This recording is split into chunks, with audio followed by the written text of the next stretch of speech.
Secrets of the C-Suite, the podcast, is for anyone interested in leadership and the wins, losses, and lessons of being an executive.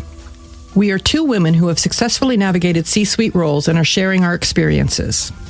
We will be bringing on guests to tell their stories and want to spark honest conversation and discussion, which may include swearing and lots of laughs. Join us on this adventure.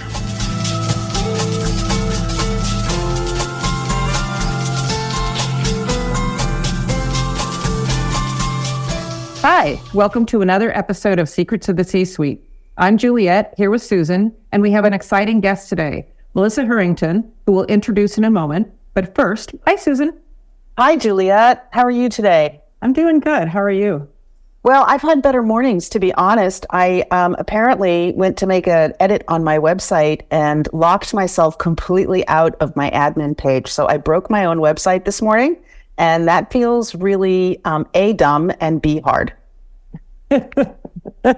Hard is, I think, the word of the week. We were talking a little bit about that earlier, just trying to navigate hard things. Yeah, and I think what I wanted to share is this notion of thinking about something that you want to do or aspire to do as hard, and without taking into account that where you are is a different kind of hard, right? So let's take the example where you're struggling with your job, you know you want a new one, or you aspire to more responsibility or bring your leadership in a new way. It will feel hard to make the move to go to a new job or to look for the new job or to step into that leadership role.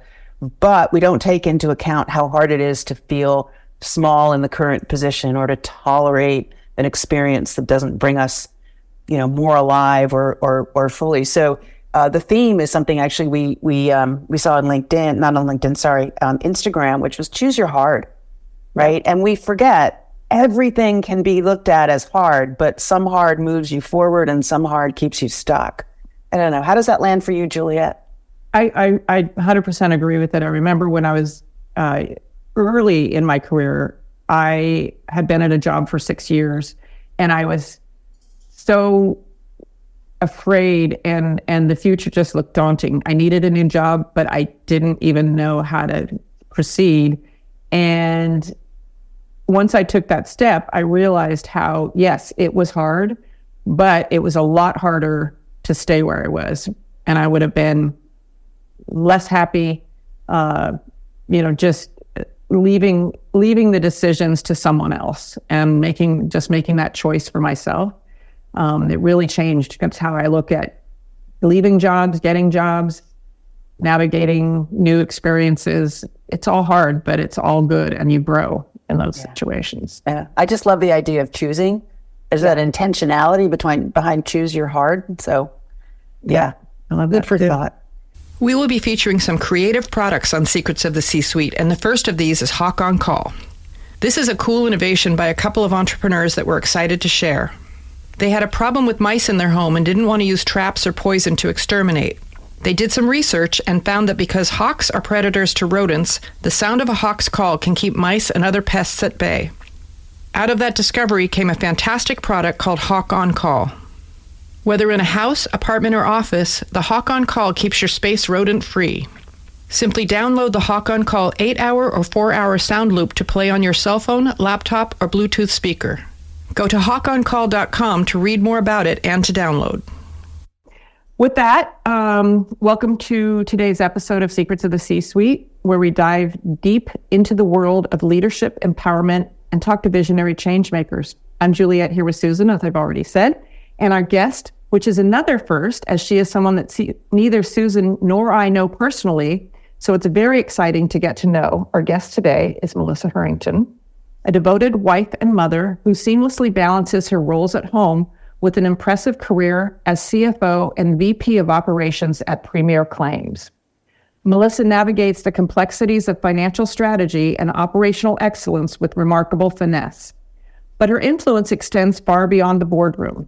As the Omaha chapter president of the CFO Leadership Council, Melissa champions collaborative growth and knowledge sharing among financial executives.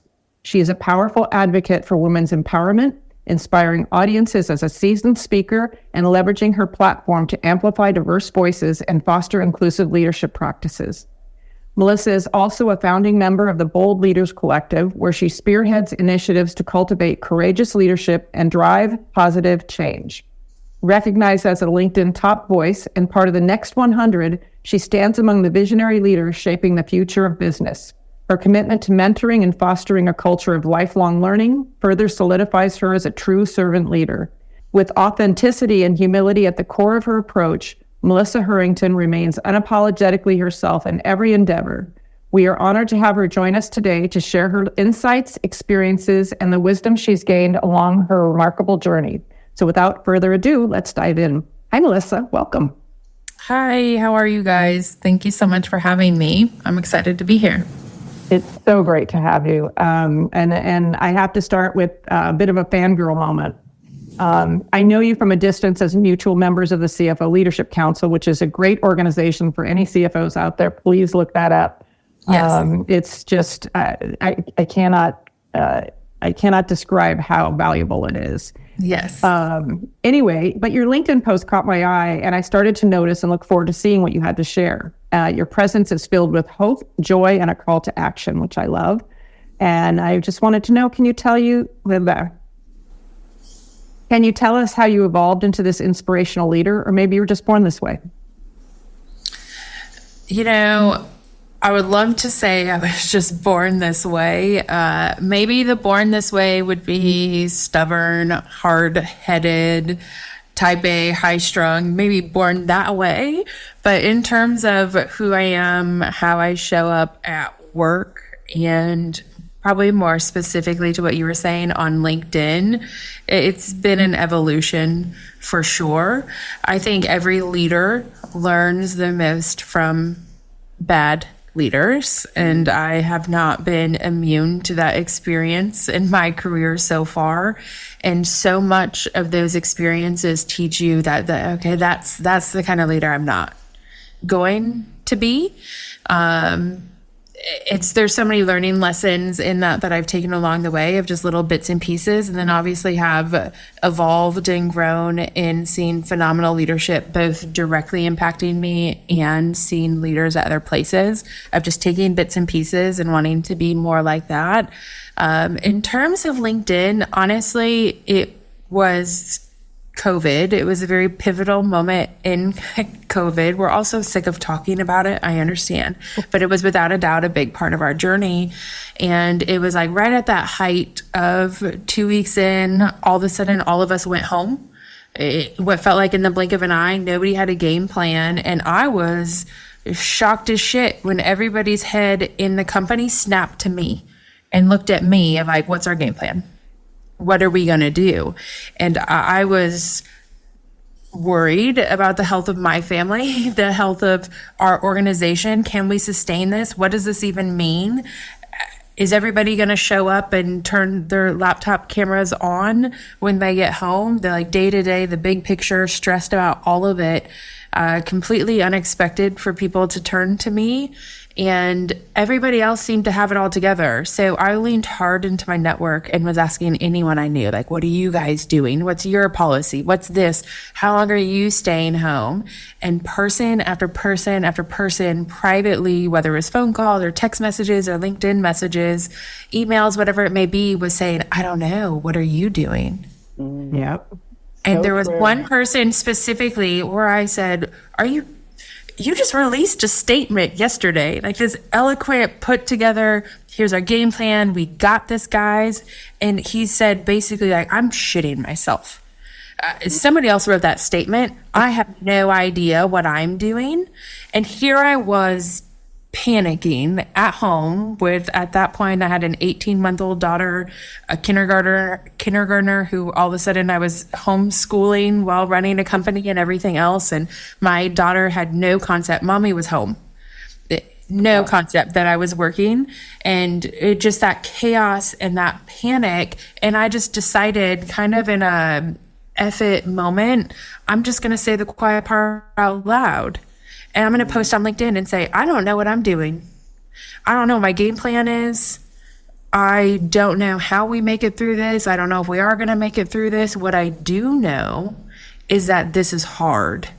And so I love that that's the conversation you guys started with. It was one of my very first, to be honest, real posts on LinkedIn outside of some happy little quotes. And it was a picture of my daughter on my lap where I am business on the top and yoga pants on the bottom. And she's laying across me while I'm on a Zoom meeting. And my husband took the picture and I just said, this is hard. Yep. Your leaders don't know what they're doing. Everybody else doesn't know what they're doing. And the response from that was incredible. I love the responses everybody gets to see on LinkedIn. The stuff I wish everyone could see is like the parties happening in the private messages of everybody coming out and saying, oh my gosh, me too. Yeah. And it just honestly, it unleashed a beast of what do I have to lose? Yeah. It makes me feel less alone every single time I say something and I get that response of me too. Me too. I thought you had it all together. I thought you were this put together version of work-life balance. And I'm just doing the best I can every day with what's in front of me. So sure, there's some attributes I was born with that I'm sure my dad would love to take credit for somewhere along the way. And he deserves some of that credit, and my mom too. But a lot of it's just been experiences throughout time that has either left me feeling empowered to say it or being in a place of like, you know what, I'm just going to say it. I want to acknowledge the, we are kind of a little tired of talking about the pandemic and yet, and I think it's a big and yet. I think we all remember those moments in our life or our career where we have that inflection, where we learned something, and it's usually a crisis moment. It is. For me, it was actually 9/11 when, the financial system was at risk. I was working in a financial institution, and I watched leaders not knowing what they were doing, but showing up with their best effort. Yep. And to this day, I get chills thinking about that moment. It sounds like that was the kind of moment you were having in response to COVID and putting out the word that you didn't know. You didn't know how this was going to go down. Yeah, I have raging imposter syndrome. It's something I face every single day, and it's very self-serving, to be honest. A lot of my LinkedIn posts of sometimes I'm needing to hear that feedback from people like, oh yeah, me too. And I'm like, whoo, they're a mess as well. It's not just me. But yes, it's so much comes out of the hard, out of those being in the trenches. One of my favorite little quotes out there is you can get bitter or you can get better. And those hard moments force you into getting better. It's that stuff that comes in and it blows up your entire world. It flips everything upside down. And then you can either succumb to it and be bitter about the circumstances, bitter about how your plans got, imploded there, or you can get better from it. It's so true. That's awesome. Would it be all right, Juliet, if I follow up another question? Sure. Juliet's driving today, so I have to check and make sure I'm not running anything over. I want to take you back to a statement you made when you were talking about COVID happened and everybody pivoted to you. So this is a self-reflection question. So you were shocked that they looked at you for what to do next. What do you think you brought to the situation? Who was it that they were seeing that caused them to look to you for leadership and solutions? I will say one of my biggest strengths in life, and certainly it applies to leadership, is I am almost freakishly calm under pressure. So when the world is on fire, you want to go to the firefighter and not to the person screaming and crying, running up and down the street, right? That's just a reality. If there's that, without a doubt, I would say looking back and reflecting, it was the fact that at least on the surface level, right? I was calm. I'm very much a commit to succeed in the reality that you've been given. I'm a no excuse, we're here now kind of person. So this is our reality. We can spend time freaking out. We can spend time saying, I wish this wasn't the case. Why are we here? Or we can accept the fact that we are here and let's come up with our game plan. So I do think that was a big piece of it. I think higher level, you go to the 30,000 foot view without getting up on a soapbox. It's the evolution of the CFO role over the last decade that we've seen deeply. That played a big piece in that, right? I'm not sitting here on my laptop doing projections and closing the books. That CFO role has changed and evolved in such a massive way over the last decade here, and has truly kind of become that second in command to the CEO in a lot of ways. That I think that played into it as well. The seats changed, and then who I am as a person and how I show up. I added 100%. And I so agree with that statement about the CFO role changing, because we are often the feet on the ground. We are the grounded source in the company. You're working with visionaries. You're working with people who are, oftentimes don't have business backgrounds or experience. Doesn't diminish what they offer and what they contribute, but people do look to the CFO role a lot of times, in my experience, as the grounding force, as the stable, the person who brings order to chaos. So I think that's really important to emphasize. And so with that, what inspires you to keep going in those hard times, to keep moving forward, taking those steps? Without a doubt, my family. That feels like such a phoned in answer, but anything outside of that would not be authentic. My family in general, specifically my daughter, has been a huge motivator. The moment the nurse put that ultrasound machine on my stomach and told me it was a girl, I was like, all right, shit's got to change. She is not going to face the things that I've faced in any way. That's very much bubbled up something that I think was already bubbling up inside of me. What motivates me outside of a better future for my family is truly seeing women believe in themselves, seeing women in positions of power. That will be my legacy. I don't know how large of a mark I can make, and that's not for me to decide. What I know is that I'm going to do everything I can until the day that I'm done to leave that mark. Ruth Bader Ginsburg said it best, a woman belong in all places where decisions are made, and I believe that passionately. I have little ones. My kids are 10 and 7 years old. I am in the trenches of parenthood while also being in the trenches of a C-suite with a growing and scaling company. And it is far from perfect, far from easy. It's ugly day in and day out, but I'm doing it. I will tell you that there is not a moment for my kids where I should have been there, where I've chosen not to be, and I've sacrificed it because of a work thing. It can be that way. Am I incredibly blessed and lucky to be at the company that I'm at with a CEO who gives me the capacity to do that? Yes, and I won't downplay that.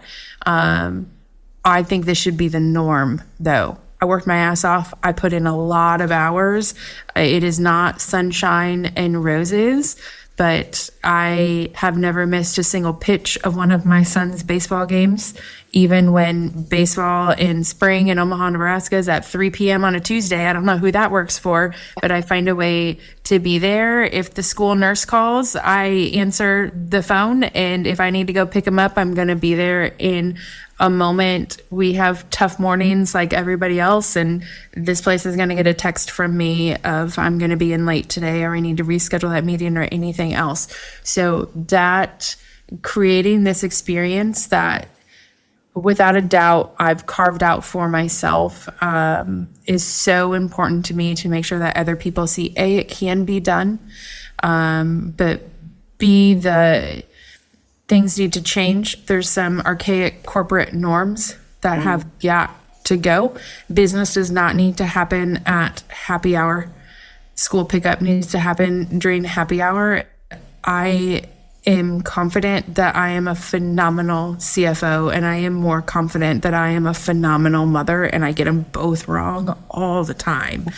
I love it. I didn't say perfect, but I know I am good at what I do, and you don't have to sacrifice one for the other in any way. You just have to have those priorities straight. There is a quote I heard a long time ago, and I wish I could remember it perfectly, but everybody's juggling balls, and it does feel in 2024 like, man, there's more of them than ever that we're all juggling. It's about knowing which ones are rubber and are going to bounce and which ones are glass and are going to shatter. And if you stay focused on those, suddenly it feels less overwhelming.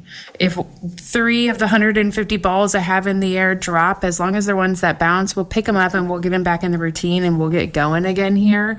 But what those priorities are, and I'm very clear on them, to make sure that I'm not dropping the ones that are going to shatter. So to bring that home, ultimately, that's what motivates me is I want to both show women they can do it because I'm doing it and I'm not that special.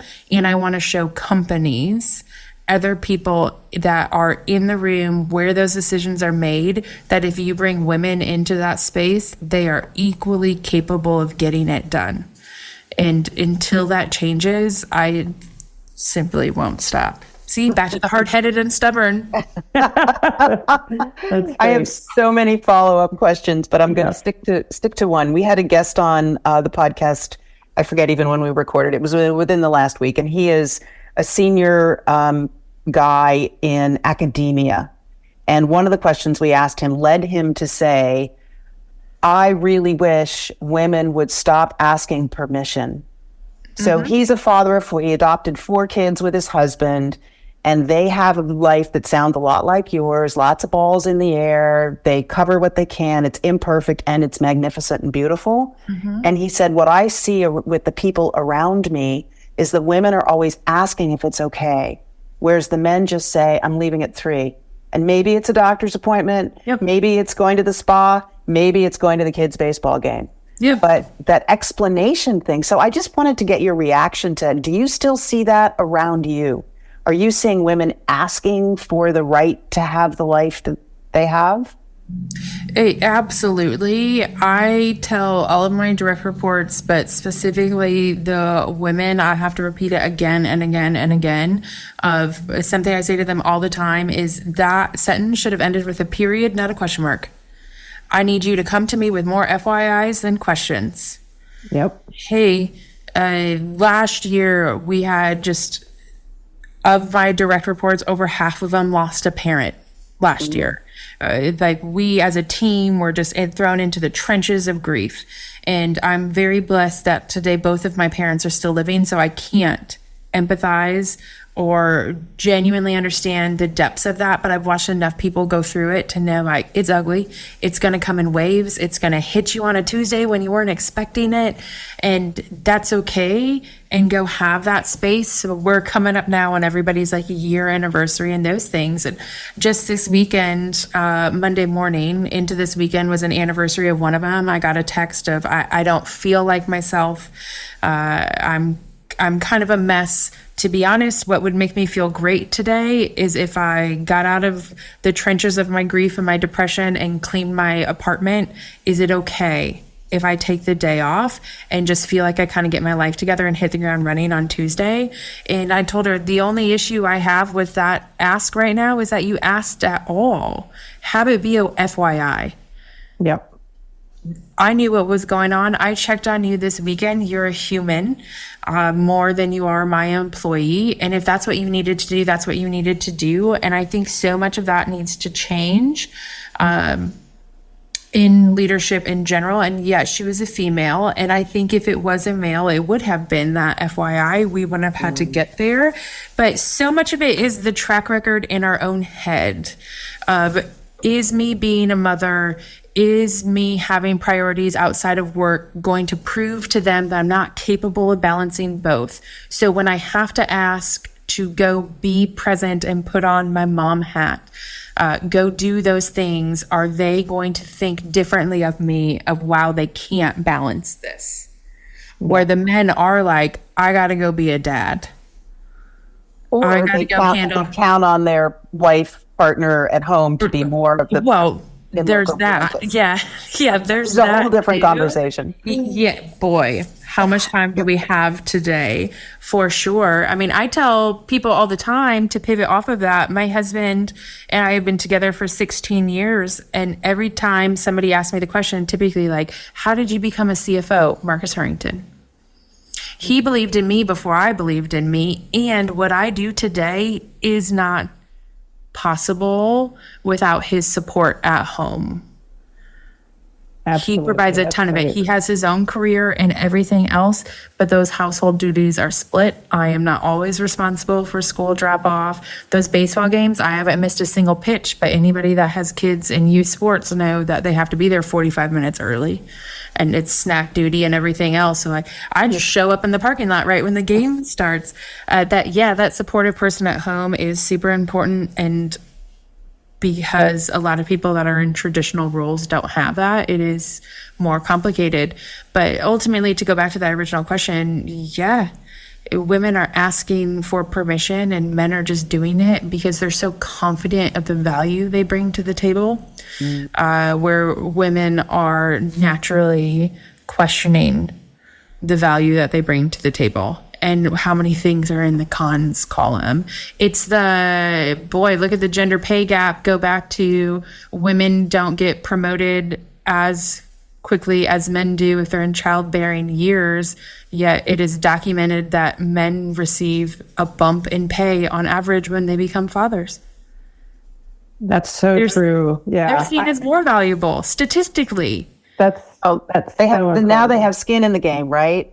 Yeah, So men now have a reason to make good money to take care of their families, right? There's a lot of assumptions in that. Whereas women are now going to be distracted as opposed to having more skin in the game to take care of their families. So it's an interesting dichotomy that you're calling out. Yeah, I mean, you could go down to even examples of Allison Felix when she became a mom, the track runner. When she became a mom, Nike, I don't even remember the exact number, it was over half, cut her contract in half because she wasn't as valuable to her, to them. She wasn't as valuable to them in that moment. And the system has to change, but for the system to change, we also have to do our part and show up differently as women as well. I 100% agree with that. I've been coaching a lot of emerging leaders on the issue of apologizing. And I think that, we could do many episodes on the sorry, not sorry, phenomenon. And it's so interesting when you start listening for those words of apology, those asking instead of informing, that it's just a habit that's really hard to break. And lately I've been trying to replace sorry with thank you as much as I can, and expressing gratitude instead of apology. And it takes a very conscious effort not to start with sorry. It really does. And even at this point in life. So I'm going to ask, how did you get to the C-suite? What was your journey there? I have a little bit of an eclectic career background. I started in public accounting, like I think any good accountant does. The worst. Worked for a fantastic company, but taxes are not sexy. And no, I did nonprofit audit, and my spirit was just killed by everywhere I showed up. It was, the auditor's here. And I was like, you guys, I want to do a good job. Why is no one's ever excited to see me and they can't wait for me to leave? So that was just soul crushing to me. I spent some time in the nonprofit space, went to a publicly traded company.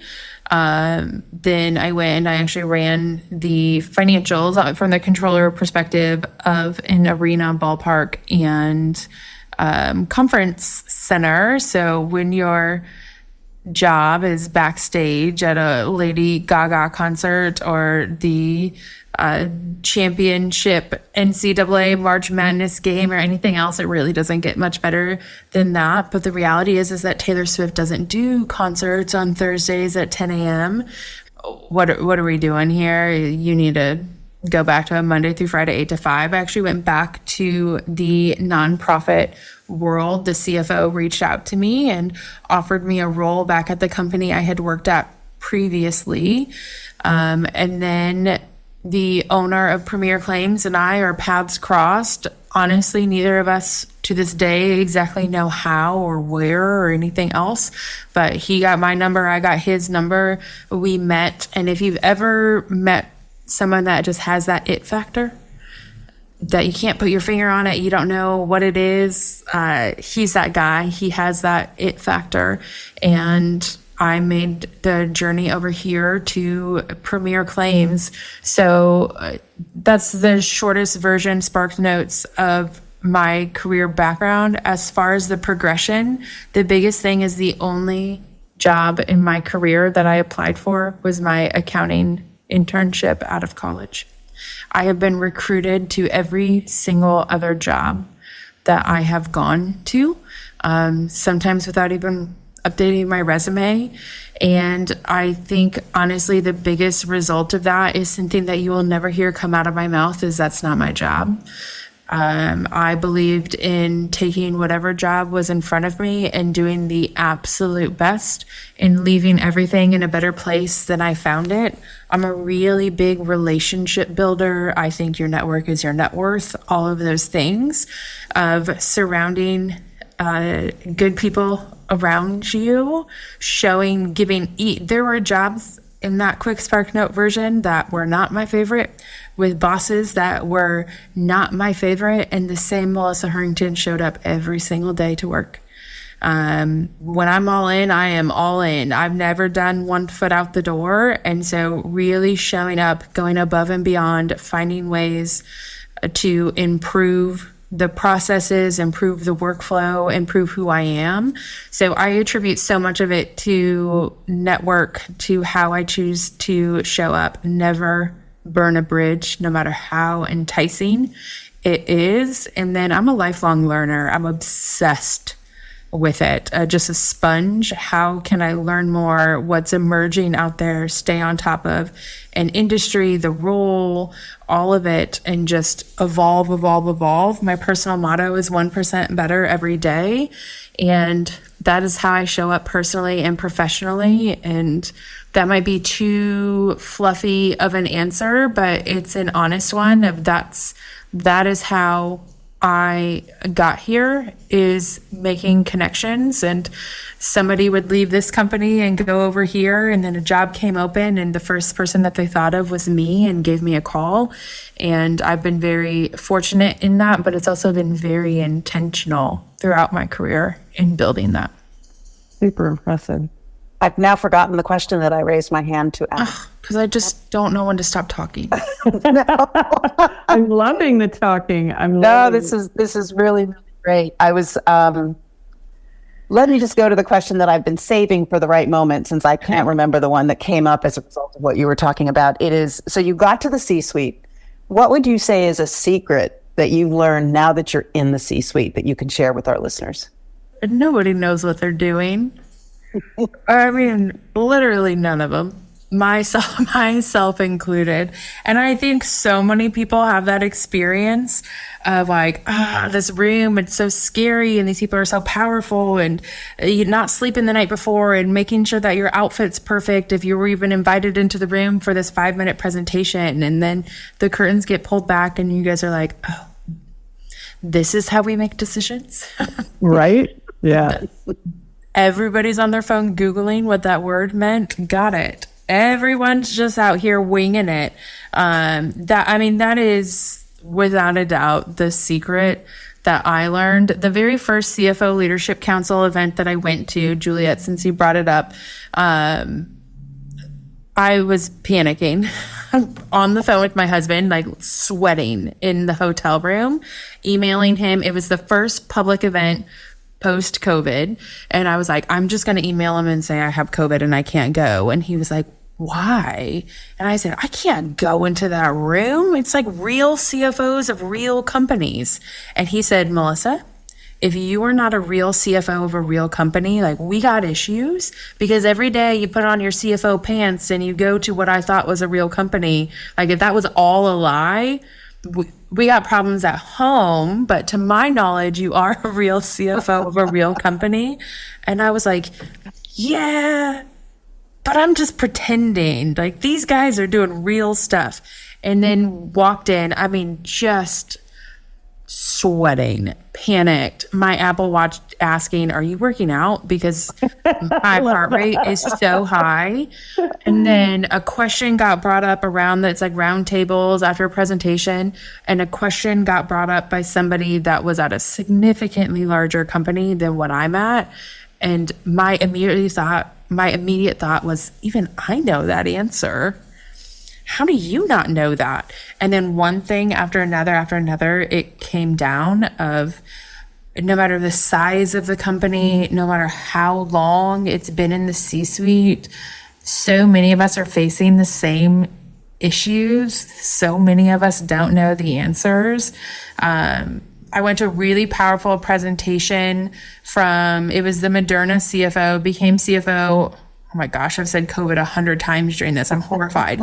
But became the CFO like pre-COVID, and then just forced into, let's come up with a vaccination for a global pandemic now while we're still pre-revenue. And she was telling these stories, and so much of it I couldn't relate to, but the core principles of scaling a team, putting together processes, there was this hierarchy and having to empower everyone to do what they needed to do. In my head, I was like, wow, I'm dealing with that at my 100-person company right now. I'm having these same headaches and facing the same thing. So yeah, I mean, ultimately that we're all just winging it with experience and things behind us, right? Like, hopefully your company's in good hands, but there's nothing magical. You know, I went to work one day on a Friday as a controller, and on Monday I was a CFO, and nothing special happened on Saturday and Sunday. I suddenly wasn't a different version of myself. Yeah. But you said yes. And I think that's another key to it too, is that you have the confidence that you can figure it out. And I think that that's where the difference in people who do not see yes as the answer. And you seem to, throughout your career, have identified yes as you know, how you're going to make those decisions is just say yes and then figure it out as you go. And you are inspirational on that. I do have one more question for you, and that is, what does the future look like for leaders? And that would be the question I had forgotten to ask. Good. I'm so glad. We got there anyway. What do I think the future looks like for leaders? I think there is a tidal wave coming. I can feel the momentum. I hope you guys can feel the momentum. Our employees are demanding different. They deserve different than what they've been receiving. Nothing magical happens with a butt in a seat at 8 a.m. versus at 8:15 virtually after they were able to give their kids hugs and kisses and watch them get on the bus. Nothing magical happened in that time frame. I think we're about to see leaders who are more transparent, more authentic, more real. Let's cut the bullshit. So everybody that gets to the C-suite knows and is comfortable saying none of us know what we're doing, but we won't ever dare tell our employees that. So I think there's a real, I don't want to use the word uprising necessarily because it has such a negative connotation to it, but there's a tidal wave coming, and it's about to come crashing down. And I think it's going to sweep away a lot of the old archaic norms that serve a very specific demographic and don't serve the demographic of your teams as a whole. I think the leaders in all aspects should look like the employees. from a diversity standpoint, from an experience standpoint. Every single person in a company deserves to be able to look at their leaders and see somebody who has any level of understanding of what their experience in life has been. And I think that's going to sweep across the nation and hopefully across the world here, far outside of companies. But yeah, I think the future of leadership there's a change coming, and you can always feel it when the people who feel like they're most going to be negatively impacted by a change are starting to get a little nervous and shaking in their boots, and those boots are shaking, those palms are clammy, and that tells me that the time is now. And I'm here for it. I think we're ready for it. I think it's past due, and I think, yeah, I will stop there before I go all the way up on a soapbox. But to sum that up, I think leadership is going to look a lot more real going forward. I love that. And I think, back to the conversation about authenticity, the more that leaders show up authentically, the more people are going to be able to see themselves in those leaders. Because if you're, you may not be able to see yourself in that person physically, economically, but as soon as people start opening up and talking about the real experiences and real life and allowing for real life to be happening in real time, I think that people will start to say, hey, I see myself here, and I can become a leader. I can look to these people as my mentors. And I think that that's really just the key to everything, is that authenticity and making sure that we're showing up for people. And we had another guest who said, I work as much for the people who work for me as they work for me. So. Oh, absolutely. Yeah. Well, with that, I want to thank you so much, Melissa. This has been a great conversation. I really appreciate you being on Secrets of the C-Suite, and we'll be back in a couple weeks with another episode. Thank you, guys. This was fun. Thank you, Melissa. It was really great.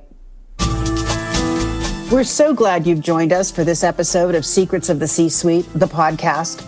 We'll be back with another episode in 2 weeks. In the meantime, please tell your friends and coworkers about us, and be sure to follow, subscribe, and give us a 5-star rating if you enjoyed listening. Secrets of the C-Suite is produced by Juliet Clothier, Susan Sutherland, and Brian Clothier. Original music is by Brian Clothier, and the podcast is inspired by leaders like you.